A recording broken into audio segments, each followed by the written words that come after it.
എനിക്ക് മനസ്സിലാക്കാൻ കഴിഞ്ഞിട്ടുള്ള വേറൊരു കാര്യം എന്താണെന്നറിയാം? ഈ പിശാച് ലോക ചരിത്രത്തിൽ ആദ്യമായി കാലുകുത്തിയത് എവിടാണ്? പിശാച് ഇങ്ങനെ പറന്നു വന്ന് ലാൻഡ് ചെയ്തത് എവിടാ? ഒരു വീട്ടിലാണ്, ഒരു കുടുംബത്തിലാണ്, ഒരു ദാമ്പത്യത്തിലാണ്.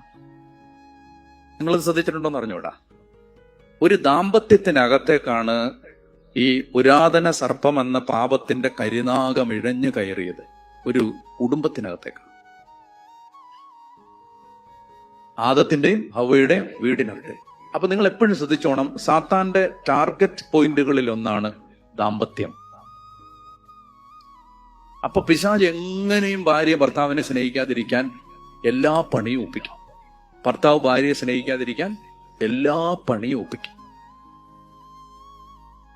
എന്നെ ഞാൻ അത്ഭുതപ്പെടുത്തിയിട്ടുണ്ട്. ഭാര്യ ഭർത്താക്കന്മാർ വളരെ സ്നേഹത്തിലൊക്കെ ജീവിച്ചിരുന്ന എനിക്കറിയാവുന്ന ചില കുടുംബങ്ങളിൽ പെട്ടെന്ന് അവരുടെ ഇടയിൽ വെറുപ്പ് രൂപപ്പെടുകയാണ്. പെട്ടെന്ന്. അതെന്താ അങ്ങനെ? മനസ്സിലായില്ലേ? നമ്മൾ രണ്ടുപേരോട് സംസാരിക്കാൻ സ്വാതന്ത്ര്യം ഉള്ളതുകൊണ്ട് രണ്ടുപേരോട് സംസാരിക്കുമ്പോൾ രണ്ടുപേരും പറയാണ് സ്നേഹിക്കാൻ പറ്റുന്നില്ല.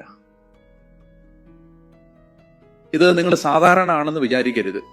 ഇത് സാധാരണ കാര്യമല്ല. ഇതിനകത്തൊരു പൈശാചികതയുണ്ട്. നമ്മൾ കാണാത്ത കാര്യങ്ങൾ അതൊക്കെ. അപ്പൊ ഒത്തിരി പ്രാർത്ഥിച്ചും അഭിഷേകത്തിൽ നിൽക്കണം. എന്നാലേ ഈശോ കാണുന്ന പോലെ ജീവിത പങ്കാളിയെ കാണാൻ പറ്റൂ. ഈശോ കാണുന്ന പോലെ ഭർത്താവിനെ, ഭാര്യയെ, മക്കളെ, മാതാപിതാക്കളെയൊക്കെ കാണാൻ പറ്റും. അപ്പനെ, അമ്മയൊക്കെ കാണാൻ പറ്റും. കർത്താവ് കാണുന്ന പോലെ, അല്ലേ? അപ്പൊ നമുക്ക് പ്രാർത്ഥിക്കാം.